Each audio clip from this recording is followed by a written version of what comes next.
Добрый дзень, вітаю ўсіх. Мы працягваем сёння з вами размаўляць пра пачатак 20 стагоддзя, пра вельмі цікавы перыяд. І ў мінулы раз мы з вами прыгадвалі ўжо гісторыю Леніна і Арманд. А сёння я вам прапаную пачаць размову пра чалавека, пра асобу, якая аказалася ў эпіцэнтры, мякка кажучы, нелюбові практычна ўсіх палітычных сіл расійскай імперіі пачатку 20 стагоддзя. Яго будуць называць вешальнікам і правакатарам, гэта будуць адні, узурпатарам і канстытуцыяналістам іншыя, а трэція нават будуць лічыць масонам і парушальнікам гэтых дзяржаўных устояў. І рэдкі палітычны дзеяч, трэба сказаць, пачатку 20 стагоддзя расійскай імперіі мог, так скажем, сабраць усе гэтыя негатыўныя адзнакі з усіх бакоў палітычных. У чым была прычына гэтага? Прычына была вельмі простая. Ён імкнуўся і хацеў правадзіць рэформы, якія не падабаліся ніякой палітычнай сіле. Не тых, хто хацеў вярнуць назад старое добрае самадзяржаўе, не тых, хто імкнуўся да рэвалюцыі, якая павінна была адбыцца прям зараз. Да? І я думаю, што вы здагадаліся, што размова будзе ісці пра Петра Аркадьевича Сталыпіна. Ну і мы бачым тут бацькоў Сталыпіна. Сталыпін нарадзіўся ў нас 2 красавіка ці 14 красавіка па новаму стылю, 1862 год. Гэта год пасля адмены прыгоннага права прайшоў. Ну, а у Злучаных Штатах Амерыкі адмянілі рабства у гэтым годзе, да? У 1862 годзе. Аднак вялікі рэфарматар расійскай імперіі нарадзіўся не ў Расіі, ён нарадзіўся ў Дрэздане, у Саксоніі.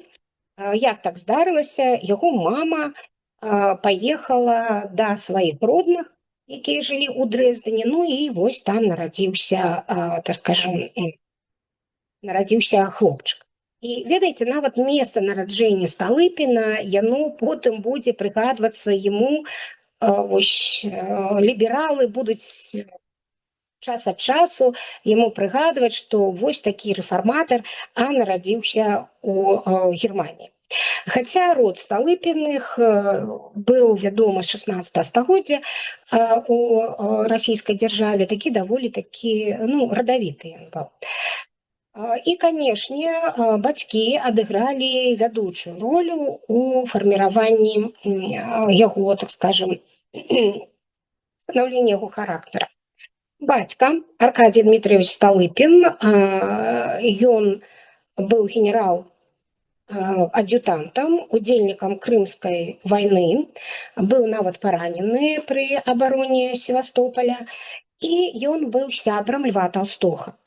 Яны разам з Львом Толстым служылі ў артылерыі, і трэба сказаць, што Толстога ведалі ў доме, ён прыходзіў, так скажем, мелі стасункі, і гэта таксама будзе мець уплыў потым на Петра Аркадьевича Сталыпіна.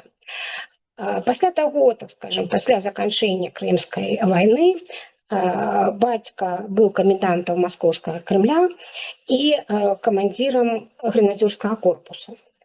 Чаму навучыў бацька Петра Сталыпіна?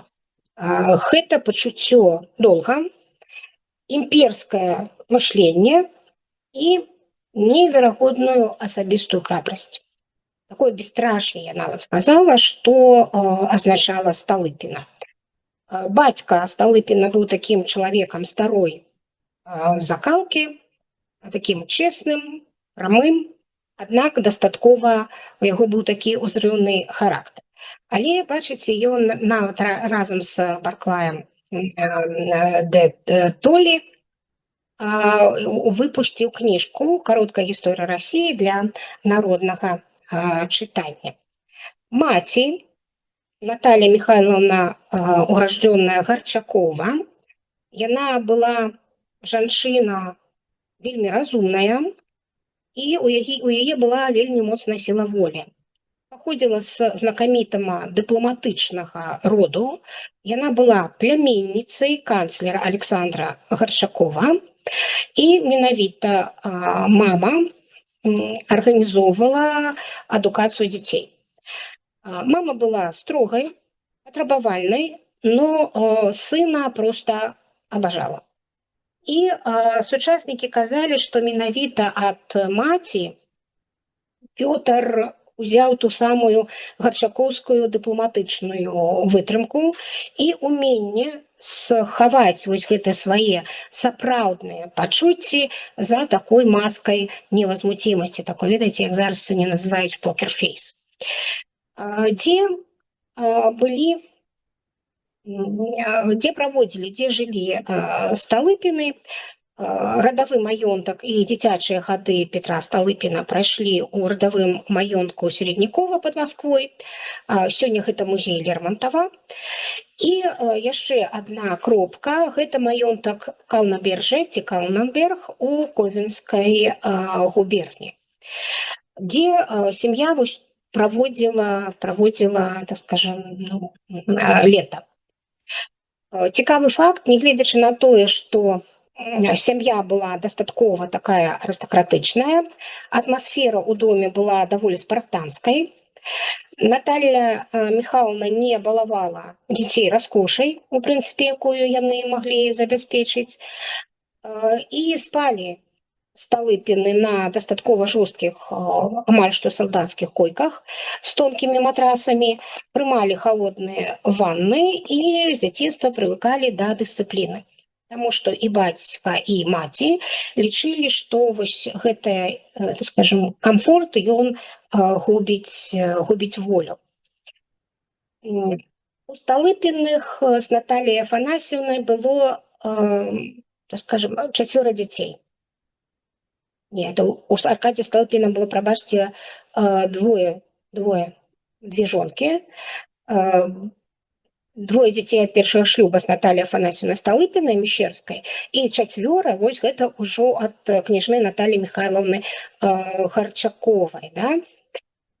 Хто гэта былі? Гэта Михаил Аркадьевич, гэта старэйшы брат Петра, Марыя Аркадьевна, старэйшая сестра, Пётр Аркадьевич і Александр Аркадьевич, малодшы брат. Лёсы гэтых 4 дзяцей Сталыпіных склаліся па-рознаму, але некаторыя былі вельмі цесна пераплецены з жыццём Петра Аркадьевича. І вось мы бачым з вами Пётр Сталыпін з 4 лет з младшым братам Сталыпіным, які будзе вядомым публіцыстам, і звяртаю увагу, што яны яшчэ ў сукеначках. Да? Памятаеце, мы калісьці з вами казалі, што яны ў сукеначках, і гэта азначала, што яны яшчэ знаходзіліся пад апекай мамы.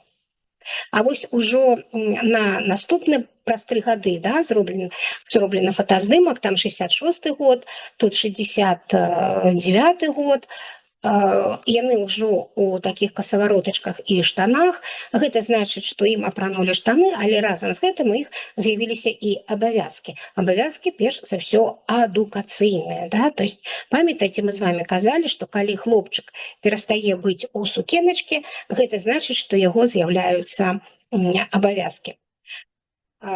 Что крышечку про братоў, да, про братоў і сестер.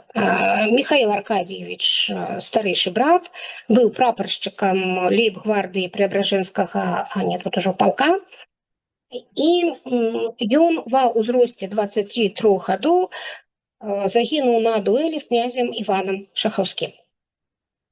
Мы брата яшчэ будзем прыгадваць, таму што з невестай брата вось Михаила будзе звязана ўжо асабістая гісторыя, асабістае шчасце Петра Сталыпіна. Марыя Аркадьевна, старэйшая сестра, яна выйдзе замуж за орловскага памешчыка, такого статскага саветніка Владимира Александровича Афросимова, і разам з мужам будзе вось у гэтым маёнтку і жыць у вёскі Чувардзіна Орловскай Орловской губернии. Ну, Мария Аркадьевна прожыве даволі доўга, яна памрэ ў 1923 годзе. И Петр, сам Петр Аркадьевич, реформатор, и Александр Аркадьевич, молодший брат, народится ў 1864 годзе. Вось тут на фотаздымачку, які там, скажем, ад вас, я думаю, ну, вось першы гэта фотаздымачак, ад мяне слева, ад вас, я думаю, справа. Ой, прабачце, вось гэты хлопчык двухгадовы, які сядзіць вось у крэсліцы, а Пётр стаіць. Да? Так вось гэта Александр Аркадьевич, малодшы брат, выбраў творчую, не ваенную, а творчую грамадзянскую дзейнасць. Ён быў вядомым журналістам, публіцыстам і быў у штаце газеты «Новое время». Пасля рэвалюцыі ён эміграваў у Францыю і памрэ ў Парыжу ў 1911 годзе. Зноў вернемся да старэйшага брата, бліскучага афіцэра, маладога чалавека, 23 гады, прапаршчык лейб-гвардыі Преабражэнскага палка, ну і дуэль. Дуэль і смерць на дуэлі. Гэтая трагедыя старэйшага брата, конечно, паўплывала на Петра Аркадьевича. І вось нават тое, што ён зробіць пазней, калі ён ажэніцца на невесце свайго брата, было таксама ўжо такім вельмі паказальным. Стане для яго пытаннем такога гонара і, так скажем, долга, да? І вось таксама гэта была праява яго характара яшчэ маладога чалавека. Мы будзем потым пазней казаць падрабязней пра гэтую гісторыю. Да паступлення ў гімназію Пётр Сталыпін атрымаў бліскучую хатнюю адукацыю, што, у прынцыпе, было характэрна для дваран таго часу.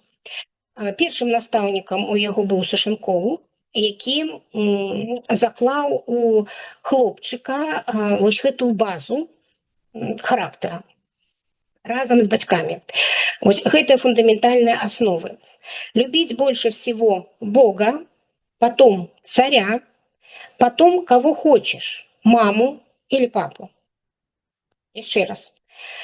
Любить больше всего Бога, потом царя, а уж потом кого хочешь, маму или папу. Заклаў у аснову, так скажем, хлопчыка яго настаўнік Сушэнкоў.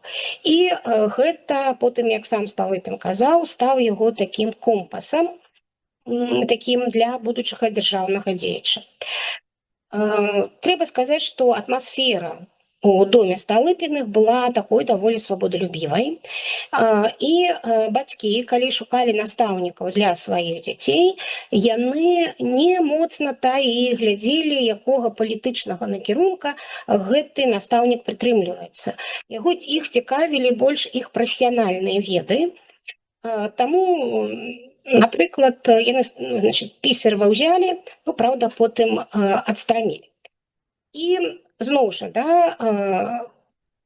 па прыгадванням брата Петра, вось усё ж такі Петра Сталыпіна, вось галоўны ўплыў гэта была мама Наталья Михайловна. Любимая книжка Петра Сталыпина у дзяцінстве были сравнительные жизнеописания Плутарха. Старажытныя героі, дзяржаўныя дзеячы сталі для Петра, маленькага Петра, першымі такімі узорамі для будучай яго кар'еры. Ну і даволі рана у Петра праяўляецца вось гэтае імкненне да палітыкі і кіравання. У 1874 годзе 12-гадовага Петра, так скажем, аддалі у другі клас другой віленскай гімназіі. Чаму? Чаму Сталыпін вучыўся у другой віленскай гімназіі? Ну, трэба сказаць, што там вучыўся і Дзяржынскі, і Пілсудскі у розныя часы. Але у адной і той жа навучальнай установе. Не выпадкова выбралі менавіта віленскую гімназію, таму што сям'я у той час жыла ў маёнтку Колумберджа, Ковенская губернія, гэта сучасная Літва, і бліжэйшы такі буйны горад недалёка ад гэтага маёнтка гэта была Вільна. Вывучэнне ў Вільні мела сваю спецыфіку, і таму што гэта 1876 год, пасля падаўлення паўстання 1863-64 года тут на наших землях праводзілася палітыка вельмі моцнай русіфікацыі, і такі адбыўся вельмі такі сур'ёзны паварот знішчэння ўсяго, так скажем, краёвага і патрыятычнага, і выхаванне лояльных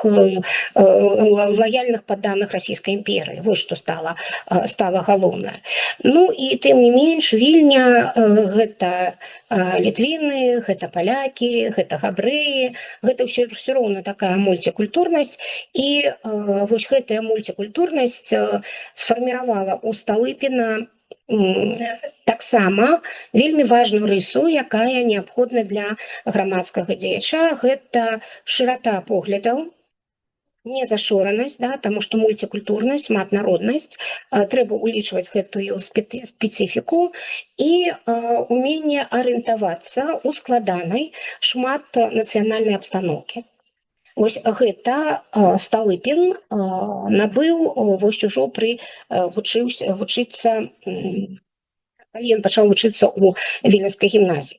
Аднак вучоба давалася яму непроста, не таму, што у яго не было здольнасцей, а з таго, што у яго было сур'ёзнае захворванне. З 7 да 17 гадоў Сталыпін штогод праходзіў 2-3 месяцы лячэння ад захворвання коснага мозга. Даволі сур'ёзная хвароба. І, канешне, калі ты 2-3 месяца адсутнічаеш кожны год, таму што гэта захоплівала не толькі канікулы, але ўжо і вучэбны час, гэта не магло не адбіцца на паспяховасці. Аднак гэта зноў жа сфарміравала такія рысы характару, як такая жалезная воля і уменне пераадольваць цяжкасці. То есть у яго была задача, яму трэба было вучыцца ў гімназіі, і трэба было скончыць гэтую гімназію, трэба было скончыць яе, неблага, да? Таму трэба пераадольваць гэтыя цяжкасці, умець дагаварвацца з людзьмі, з настаўнікамі, да? І працаваць самастойна. 1879 год. Ён выбывае з 6 класа Віленскай гімназіі. Адзнакі, вось так я лепш пакуль, да? Адзнакі былі розныя. Па гісторыі 4,5, гэта выдатна, добра па закону Божьему і мовай. І па-рускі удовлетворительна, па-беларускі здавальняючы, па латыні, грэчаскай алгебры і геаметрыі. 1879 год, сям'я пераязджае ў Арол за бацькай, таму што бацьку прызначылі камандзірам армейскага корпуса ў Арол, і ўся сям'я пераязджае, і Пётр і Александр пераведзены ў Арлоўскую класічную гімназію, дзе, у прынцыпе, ён і закончыў гэтую гімназію, атрымалі атэстаты. У 1881 годзе ён атрымаў атэстат. Якая цікава характарыстыка? Отличное поведение и вполне удовлетворительное прилежание и любознательность. У аттестате были 3 по русской мове, логике, латыни, 5 по французскому мове, физике и математычнай географии. Цікава, што замежныя мовы і дакладныя навукі даюцца гімназісту Петру Сталыпіну ў старэйшых класах. Гэта замежныя мовы і дакладныя навукі. І гэта такая, скажем, галіна накіравана, скажем, яго цікавіла, гэта естественно-научное такое направление.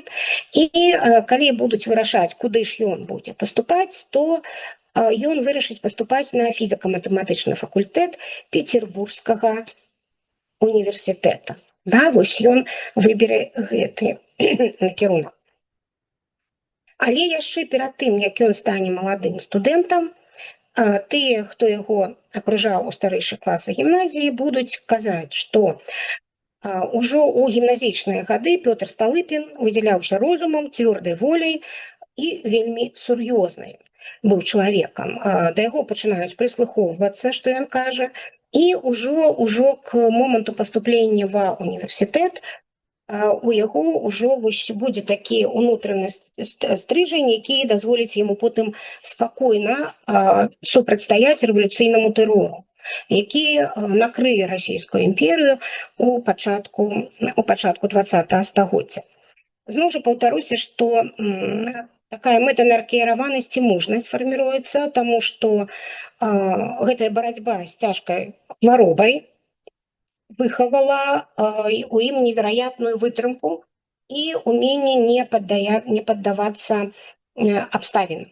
Гэта вось тое, што потым будуць называць сталыпінскай стойкасцю, якую ён потым будзе праяўляць і ў палітыкі, калі будуць крызісы, і ў час, калі будуць на яго пакушэнні.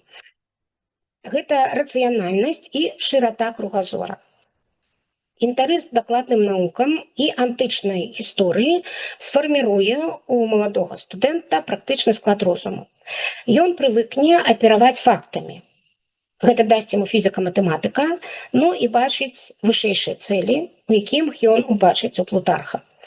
І потым, ужо будучы прэм'ер-міністрам, ён спалучаў гэты жорсткі прагматызм рэформ з глыбокім паніманнем гістарычнай місіі Расіі.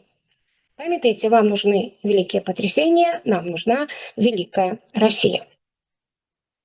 Ужо к такому маладому ўзросту, к студэнцкаму, гэта пачуццё долга і адказнасць. Ён атрымаў выхаванне ў традыцыях праваслаўнай манархічнай сям'і. І першае, памятаеце настаўленне настаўніка, што спачатку Бога, потым цара, потым каго хочаш, маму ці тату, яны лягуць у аснову яго вось гэтага дзяржаўнага ўспрымання рэчаіснасці. І для яго служба айчыне стане не кар'ерай, а прызваннем. Ну і у старэйшых класах гімназіі у яго канчаткова аформіцца вось гэтая упэўненасць і лідерства. Нават на такія даволі сярэднія адзнакі, пра якія мы казалі у гімназічным асяродку, вось у гімназіі ён сярод гімназістаў карыстаўся аўтарытэтам. І ведаеце, у яго былі такія рысы характару, ён умеў павесці за сабой. Далёка не ўсе валодаюць гэтай якасцю, і пры гэтым ён мог заставацца спакойным, і гэта, напрыклад, праявіцца, калі ён будзе губернатарам Саратаўскай губерніі. Нават цікава, вось, што ён будзе рабіць пасля заканчэння гімназіі, таму што старэйшы брат яго ж пайшоў у войска, праўда, загінуў на дуэлі, но тым не менш. Ён выбраў нетрадыцыйны для двараніна і выхадца з такой сям'і, якой ён быў, шлях, напрыклад, ці ваенную, ці дыпламатычную кар'еру. Ён выбраў фізіка-матэматычны факультэт Петербургскага універсітэта, естествонаучнае направленне, накірунак. І ў сценах універсітэта яго настаўнікам стане Дмітрый Іванович Менделееў. Менделееў прыме экзамен у маладога студэнта Петра Сталыпіна і, як потым будзе казаць, пришел от этого в полный восторг. І Менделееву спадабалася вось гэта яго цяга вот этому естествонаучному направлению, якая яшчэ была у гімназіі. Ну і трэба сказаць, вось гэтыя веды Сталыпін потым у рэформе і раскрое. Сталыпін закончыў фізіка-матэматычны факультэт з правам на 10-й чын класа, гэта калежскі секретарь, і гэта быў такі даволі вялікі чын для выпускніка. Ну і цікава, што ён мог пайсці з такім чынам і на ваенную службу, але зноў жа ён не выбірае ваенную службу, ён выбірае службу грамадзянскую. Спачатку ён паступае ў міністэрства ўнутраных спраў, аднак ужо праз год ён адчуваў такую прагу да аграрнага уладкавання. Сталыпін пераводзіцца ў дэпартамент землядзелля, сельскай прамышленасці, міністэрства дзяржаўнай маёмасці. І вось гэты выбар гэтага міністэрства быў вельмі важным. Тут Сталыпін атрымаў першыя веды аб механізмах сельскай гаспадаркі, якія потым ён будзе выкарыстоўваць пры правядзенні свае рэформы. Ну і у гэтым міністэрстве Сталыпін праявіць сябе як вельмі выключна здольны чыноўнік. У 1888 годзе ён ужо атрымае званне камер-юнкера. І у 1889 годзе Сталыпін ад'язджае ў Коўна. І вось гэты перыяд, ковенскі перыяд, предводитель дворянства 1889-1902, можна ахарактарызаваць як гаспадар, эканом-практык і міратворца. Праводзіць ён там 13 гадоў, спачатку пасада уезднага, а потым губернскага предводителя дворянства.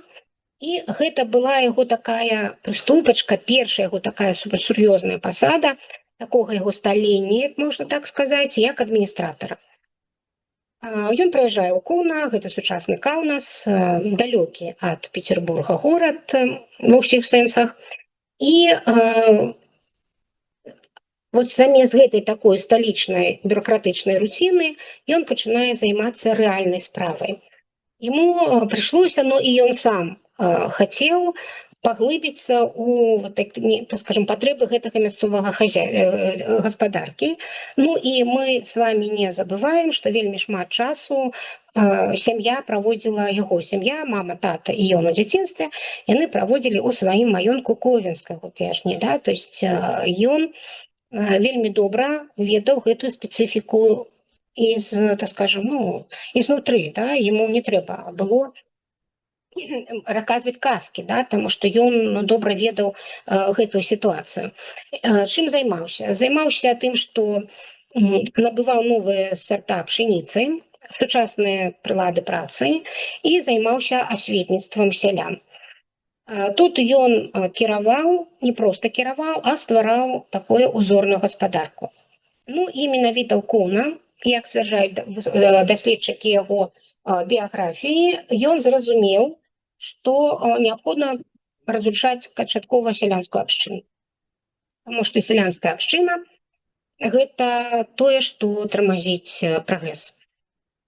Ну і вось гэты ковенскі этап даў яму рэпутацыю энергічнага, ведаючага памеснае жыццё двараніна, які карыстаўся аўтарытэтам як у сялян, так і у мясцовай арыстакраты. Наступны перыяд – гэта гродзенскі перыяд, ён быў даволі кароткі, з 1902 па 1903 год. Май 1902 Сталыпін атрымаў назначэнне на пост губернатара Гроднага. Гэта будзе яго першы такі буйны пост на чале рэгіёна, і ён менавіта тут пачне праводзіць палітыку, якая будзе аперажаць час. Тут вот я хочу звярнуць вашу увагу вось на гэты помнік. Вось гэты помнік, гэта помнік Сталыпіну, які стаяў у Гродны. І калі ёсць тут у нас гродзенцы, то гэты помнік стаяў на плошчы Тызенгауза. Вось недзе так, каб вам было больш арыентавацца у сучасным горадзе, насупраць вечнага агня праз дарогу. Там вось ёсць плошча Тызенгауза, там машыны едуць. Вось там, дзе тэатральная школа, крывая афіцыйна, там стаяла яшчэ царква Александра Невскага і стаяў помнік Сталыпіну. Так вось, нягледзячы на складаны нацыянальны склад губерніі, Гродзенская губернія гэта была даволі вялікая губернія, гэта не сучасная Гродзенская вобласць, таму што тэрыторыя сучаснай Брэсцкай вобласці уваходзіла ў Гродзенскую губернію. Сталыпін пачынае праводзіць даволі актыўныя пераўтварэнні. Ён ініцыяваў адкрыццё габрэйскіх народных вучылішч, рамесных школ і жаночых прыхадскіх вучылішч.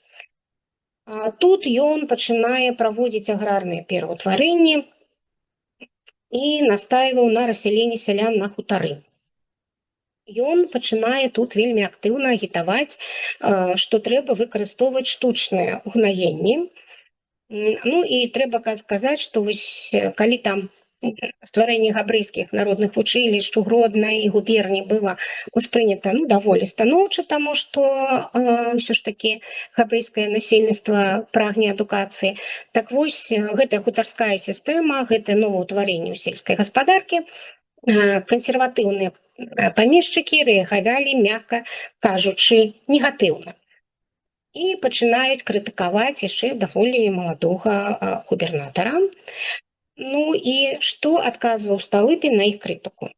Образование народа, правильно и разумно поставленное, никогда не приведет к анархии. Ну и этот этап показывал Столыпина как реформатора, который не боится ломать устои в деле развития.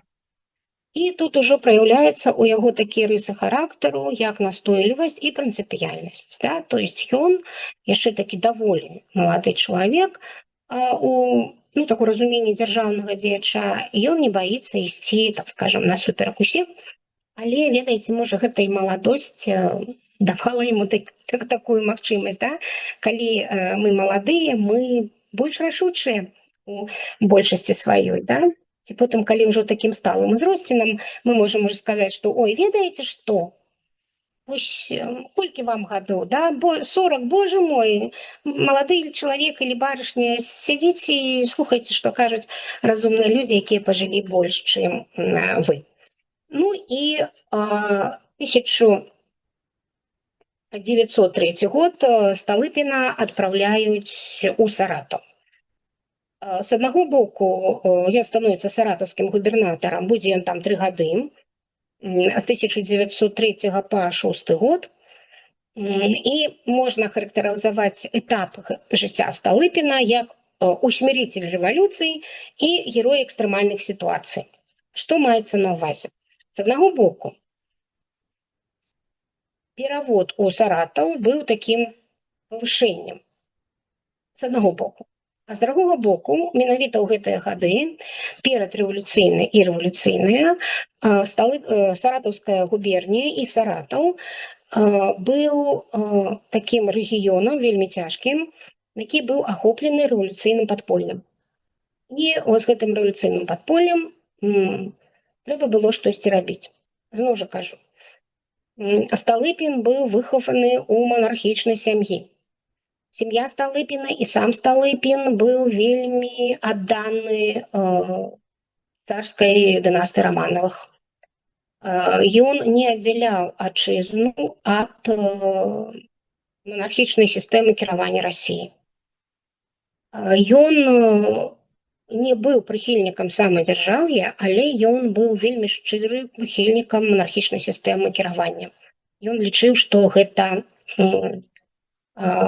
тое, што неабходна Расіі у яе шляху. І ён вельмі негатыўна і рэзка адносіўся да рэвалюцыйнага руху.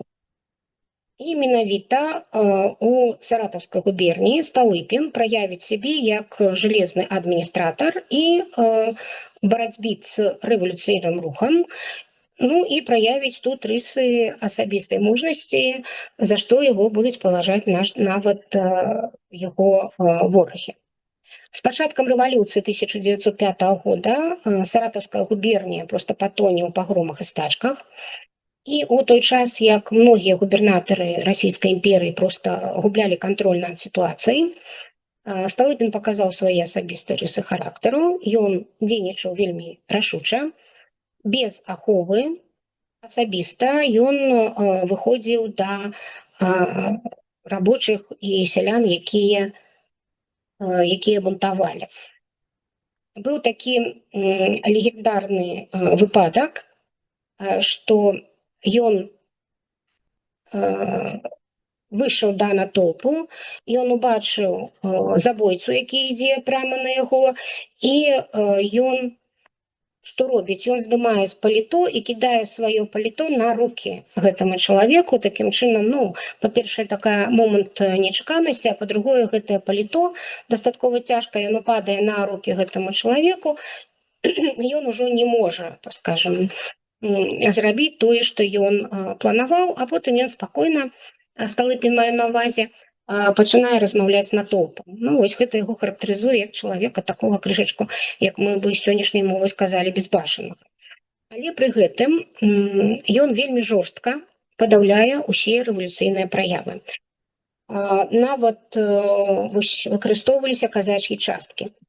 І як гэта будзе потым названа ў яго паслушным спісе, за успешнае ўдзяржанне губерні ад поўнага хаоса дважды получил благодарность от Николая II. Гэта так будзе напісана ў яго характарыстыкі. І вось гэты саратаўскі этап на кіраванні саратаўскай губерніяй сфарміраваў вобраз Сталыпіна як народнага успакаіцеля і чалавека, які будзе здольны несці адказнасць за сотні тысяч людзей у крытычнай сітуацыі. І у красавіку 1906 года, калі краіна, Расійская імперія, маю на ўвазе, ахоплена рэвалюцыяй, Сталыпін атрымоўвае пост міністра ўнутраных спраў. Гэты пост быў вельмі, мякка кажучы, небяспечным, таму што двух папярэдніх міністраў унутраных спраў забілі тэрарысты. То есть, калі Сталыпіна прызначыць на пост міністра ўнутраных спраў, нават хадзілі такія размовы, колькі ж ён пратрымаецца, колькі ён пратрымаецца на сваёй пасадзе да свайго забойства. Сам Сталыпін хацеў адмовіцца, аднак атрымаў ад імператара загад, які не мог не выканаць. Зноў жа кажу, шчыра адданы трону. И что Столыпин сказал? Пойду только, если мне прикажет как государь, так как обязан отдать ему жизнь. И Николай II дал ему гэты загад, і Сталыпін згаджаецца на гэты пост міністра ўнутраных спраў. Зноў жа кажу, два яго папярэдніка былі забіты тэрарыстамі. І на вось гэтым пасту Сталыпін сутыкнуўся з такім вельмі жорсткім супрацьстаяннем першай дзяржаўнай думы. Першая дзяржаўная дума патрабавала адстаўку ўраду. І гэты перыяд быў азначаны даволі жорсткай рыторыкай Сталыпіна і неабходнасцю, як ён казаў, справядліва і твёрда ахраняць парядак. Наступны этап яго кар'еры – гэта прэм'ер-міністр і галоўны рэфарматар. 1906 да яго забойства 1911 годзе. І вось гэты этап мы можам ахарактарызаваць вось гэтымі словамі. Вам нужны великие потрясения, а нам нужна великая Россия. Ліпень 1906 года, пасля роспуска першай дзяржаўнай думы, Сталыпін узначаліў Савет міністраў, і ён сумяшчаў гэты пост з міністрам унутраных спраў. І можна сказаць, што вось гэты перыяд – гэта вяршыня яго кар'еры, зноў жа кажу, у вельмі крызісны перыяд Расійскай імперіі. І ў сваёй дзейнасці ён, сам Сталыпін, выдзяляў два вектара. Якія гэтыя два вектара? Сначала успокоение, потом реформы. І чтобы увесці, скажем, спыніць гэтую хвалю рэвалюцыі, спыніць гэтую хвалю тэрора, ён уводзіць ваенна-палявыя суды. І ў гісторыі з'яўляецца тое, што мы ўсе памятаем з вами са школьнай праграмы, гэта шыбеніцы. Зноў жа прыгадаю вам, што смяротнае пакаранне ў расійскай імперыі было адменено пры дачцы Петра I Елізавеце Петроўне. І смяротнага пакарання не было. У грамадзянскіх судах гэта не тычылася ваенна-палявых судоў. Што робіць потым урад? Усе справы тэрарыстаў, бамбістаў, рэвалюцыянераў аддаецца з грамадзянскіх спраў, пераводзяцца ў ваенна-палявыя суды, і ваенна-палявыя суды могуць прыгаворваць да смяротнага пакарання, і гэтае смяротнае пакаранне потым прыводзіцца ў выкананне. Так вось Сталыпін уводзіць гэтыя ваенна-палявыя суды, і таму шыбеніцы пачынаюць называць сталыпінскімі гальштукамі. Даволі жорсткая мера, даволі значная колькасць тых, хто былі павешаны па прыгавору гэтых судоў, і праз некалькі гадоў вось гэты рэвалюцыйны накал, ён быў, скажам, збіты. Але гэта прывяло да таго, што прозвішча Сталыпіна і яго імя Пётр Сталыпін стала проста ненавісным для левых. Вось за такое жорсткае пакаранне за рэвалюцыйны вот гэты накал. І другой справай яго жыцця стала аграрная рэформа.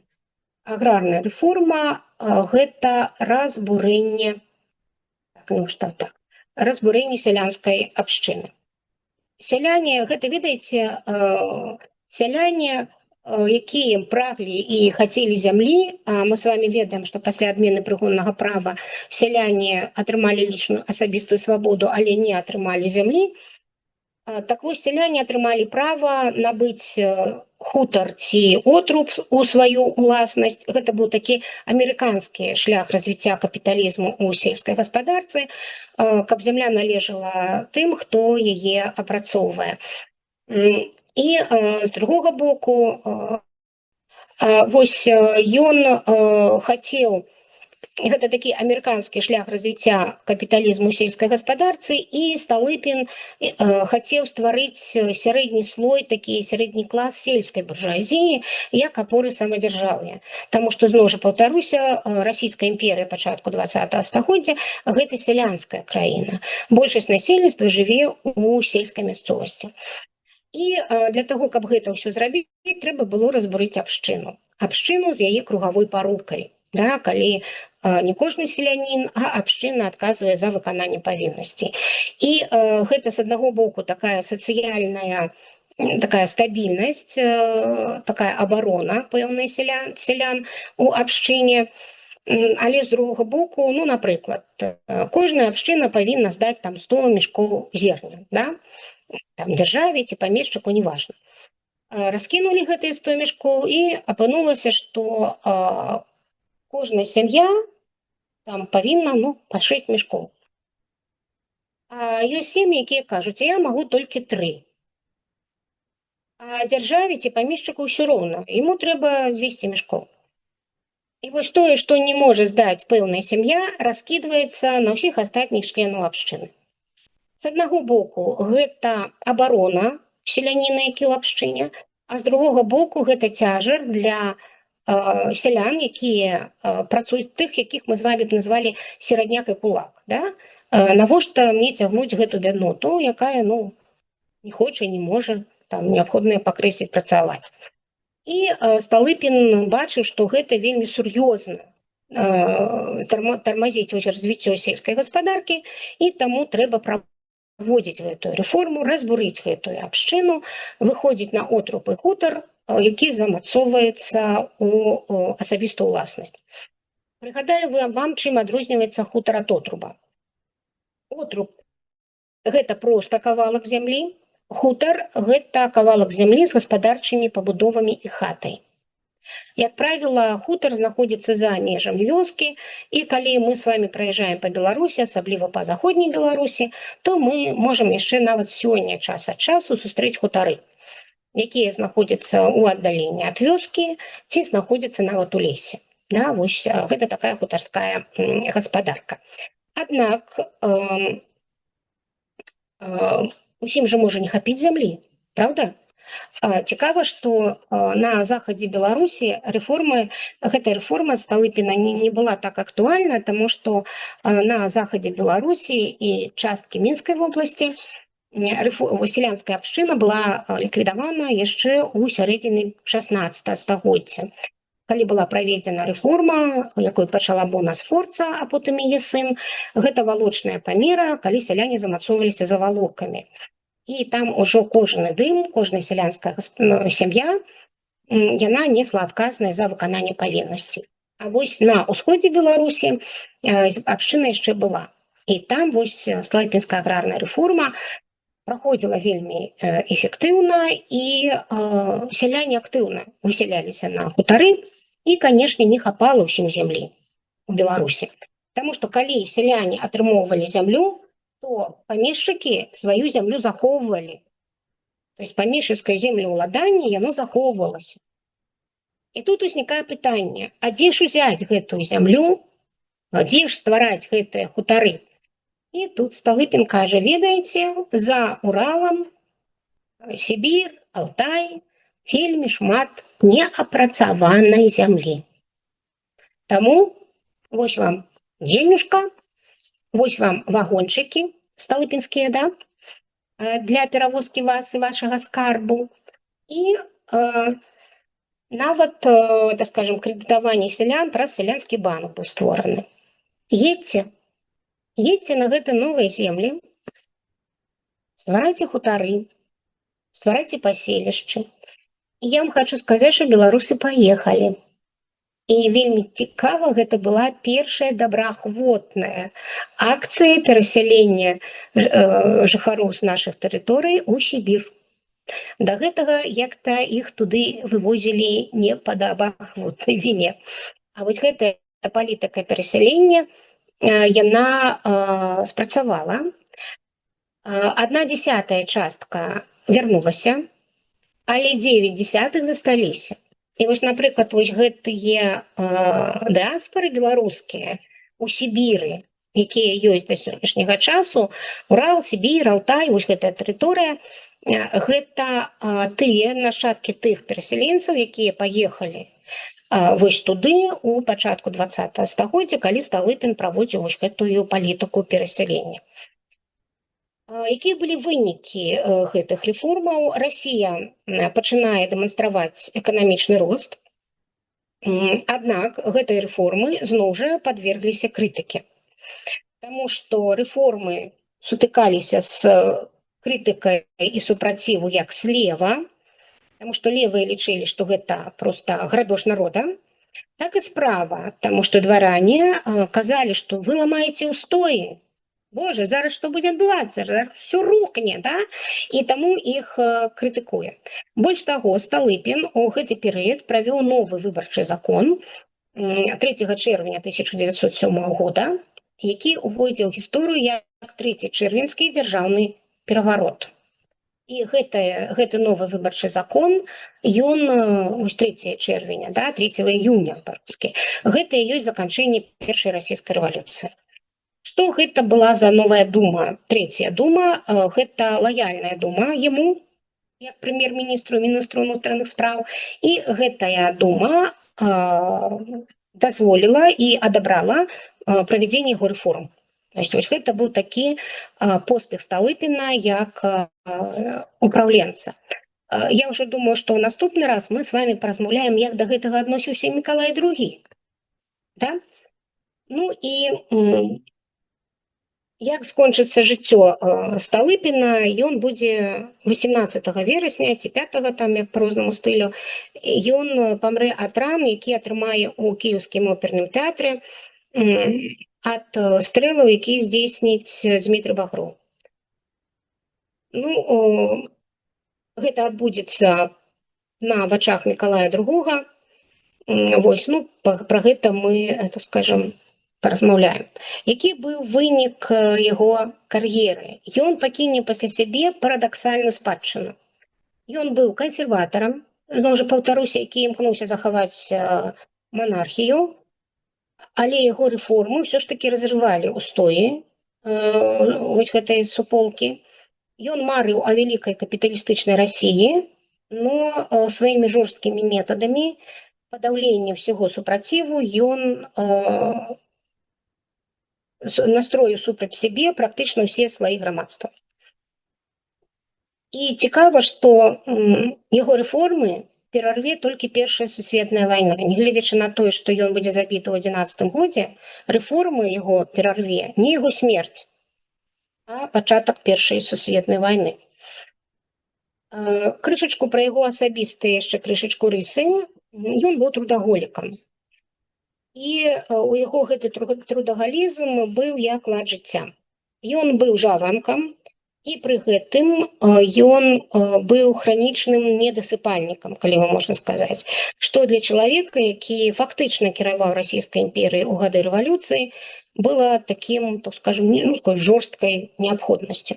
Ён уставаў у 6 гадзін раніцы, па-іншаму мог стаць і ў 5:30, незалежна ад часу года і ад таго, які ў яго быў напярэдадні дзень. Пад'ём, як казалі яго родныя, быў імгненным, ніякога расслабону. Ведаеце, як нам зараз кажуць, вы прачнуліся, нельга адразу ўставаць з ложка, трэба падцягнуць адну нагу, другую нагу, там расплюшчыць вочкі, заплюшчыць вочкі. Не. Сталыпін падымаўся імгненна. Вось. І першыя гадзіны ён прысвячаў працы з дакументамі, якія трэба было пачытаць у цішыні і вельмі уважліва. Рабочы дзень у міністэрстве і ў савеце міністраў пачынаўся рана, але галоўным такой асаблівасцю гэта была яго мабільнасць. Сталыпін першы расійскі прэм'ер, які фактычна пераўтварыў свой службовы вагон у рабочы кабінет. Ён даволі шмат ездзіў па Расіі, асабліва падчас правядзення рэформы ездзіў па губерням з інспекцыяй і працаваў у гэтым шляхе з той жа інтэнсіўнасцю, як і ў Петербурсе.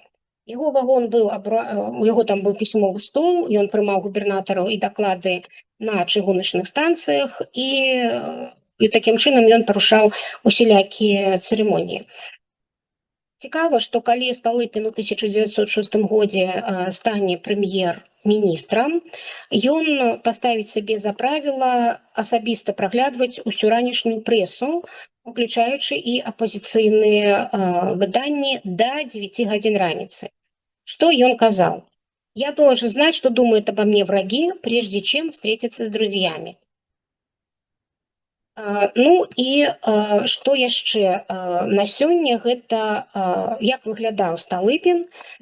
Ён быў вельмі, у яго быў вельмі узнавальны імідж, ну, стыль у яго быў вельмі узнаваемым, па якім ён, ну, гэта быў яго частка яго імідж. Ён насіў сюртук і фрак. У адрозненне ад шматлікіх сановнікаў, якія насілі ваенныя мундзіры, хаця Сталыпін меў чын статс-сакратаря і камергера, Пётр Аркадьевич часцей за ўсё насіў чорны сюртук ці фрак.